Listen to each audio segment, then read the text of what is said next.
Alright, so I watched 2001: A Space Odyssey the other day, and I've tried talking about it, and I've tried researching and asking what people's interpretations of the movie are, and I've been really surprised that from what I've seen, people really don't understand the movie.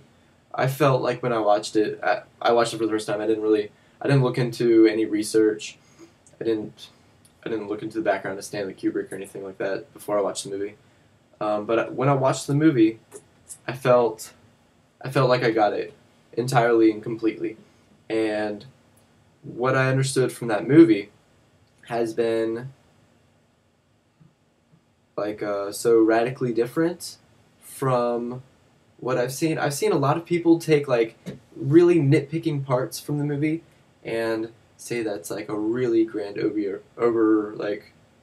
overarching metaphor for whatever. And I look at that and I say that's such a small and contrite point. Like it's so trivial.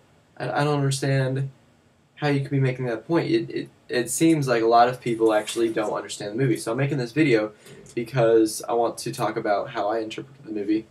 Because, well, for a couple of reasons. For what I just said, and another reason is a lot of people have like very disjointed ideas about the movie. Like they'll have their idea about the monolith or about Hal, and like they don't really connect from what I've seen. And it just doesn't feel like people really get the movie, get what the movie is actually saying. So until you actually understand what is actually going on in the movie, I don't think any people should be trying to get metaphors out of it. I think should watch the movie. I don't have a problem with that. I think it was an exceptional movie. But all right, here we go. So, well, to start off, I'm going to talk about this movie in terms of like what actually happened. Yes, the apes were actually in the beginning of the film. Yes, either there was a visitation from the monolith, or one was sent there um, to to observe the apes, to observe intelligence at that point in time. Um, that's what actually happened. The bone might be a metaphor, but I believe it's foreshadowing more so than metaphor, or it holds more value as like a plot of foreshadow than standing in for something else. Um, and that's really the entire scene. It really set the tone of the movie overall. The it This scene continues. What happens after that? There's a shift. Oh, there's a shift. It's now 1969 or 1971 or whatever year it is. Back in the day, and people are researching the moon.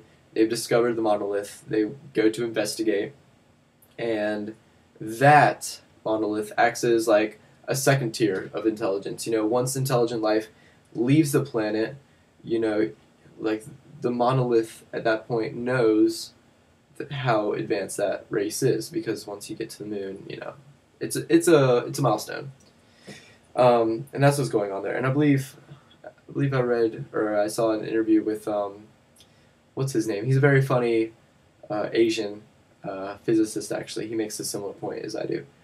Um, what happens next? Oh, so what happens next is you see you're on the ship, you're traveling through space. Hal's on board. People are on board sleeping. I think there's two people. There's one, the main guy, and then there's the other one who dies. That's how it goes. And that's to me that was all just visual reinforcement. There we go. It was all visual like reinforcement of like the plot, of the subtext of what's going on, of like the symmetry that the movie has. Um, you can look at those and you can find meanings in like things lining up, and you can find meanings in like the spinning room, which I thought was really cool. Everybody's seen Inception nowadays, but where they had the camera following a track down the length of the corridor, and not the I guess circumference. You know, it wasn't going around the walls. But it was the same idea, and that was great. I thought that they did that in the 1960s and 70s. Oh man, I don't know when the movie came out, but to see that to see that done 40 years ago, where we're doing it just now, and everybody thought that scene in Inception was just so incredibly well done. We did that 40 years ago. That's great. Shout out to that scene. Uh, what else comes next? Oh yeah, so Hal starts taking over and eventually kills off the crew. The guy makes it back, turns the Hal off, and then you see the message at the end of Hal's death, where he or basically that's all the message is telling you the purpose of them going to Jupiter. You understand that that the that they tracked the message from the moon to Jupiter, that it was relaying to something, and that's why you're going to Jupiter. Before that, you really didn't know. It was very it seemed disjointed. You know, we were going to the moon, that happens. Oh, now we're going to Jupiter, and I think a lot of people are confused. Like, oh, why is that? But it's very clear that that they tracked that, and they're sending a team there to investigate. And they sent Hal, and I'll talk about Hal in a minute. But after that, you see him in the pod with like a lot of colors and a lot of like shapes, and his face is making messed up things. Then you see the pod in like a room, and then you see him in the room, and then you see Monolith, and a lot of people I feel got very confused. Well, to me, that was all just like so crystal clear. It was what happens, by the way, is a very literal, like this is what is literally actually happening in the movie. It's not like, oh, this like explosion is like a metaphor for like the human race, you know, explode. No, I don't buy into any of that. What happens is he comes upon the monolith and he goes to investigate, you know, like anything else. He goes down his pod and he's going and he I guess he touches it or whatever with the claw. I don't know if he actually touches it or approaches it. Doesn't matter. But But then he's transported, like the title, like from Jupiter and beyond the infinite. He literally goes beyond the infinite. I don't know how else to describe that other than he goes beyond the infinite. When you see like the colors first starting to go past his head, or actually no, he's in the pod. You see them flying past you or whatever you're seeing from his point of view. You're going through time. That is the breakdown of time. And I guess another way to say that is a breakdown of dimensions. You're actually breaking through the dimensions, because I believe at a certain point they're going like this way, and then another time they go this way, and that's very apparent that you're going through dimensions. You know, the vertical and the horizontal, and then the spatial, and then I suppose the last one is where the monolith is from. You know, one that's beyond all of that. So you see him going through time, and then you see the Big Bang, and you see the creation of matter and antimatter. I thought that was brilliant. You got to understand like certain. You know, you got to understand what you're looking at. So you see antimatter and matter, and eventually you see like matter overcoming this and antimatter overcoming that. You see them. You see these basic, you know, particles, you know, fight it out on a galactic scale, and then eventually, you know, all that energy becomes like swirling masses, you know, like galaxies and star clusters forming stars, and you see all of that. And if you don't understand what you're seeing, you know, it just looks like, oh, this is trippy, but that's what actually is going on. And then eventually you see like his face. I want to talk about his face.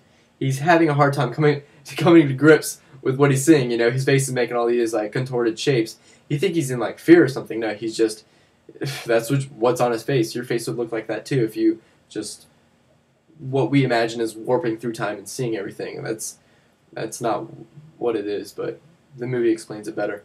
And then you see like the formation of Earth, and then you go down and you see like lava plumes and like the ocean, and I think you start to see algae at the end, like, you know, where life starts.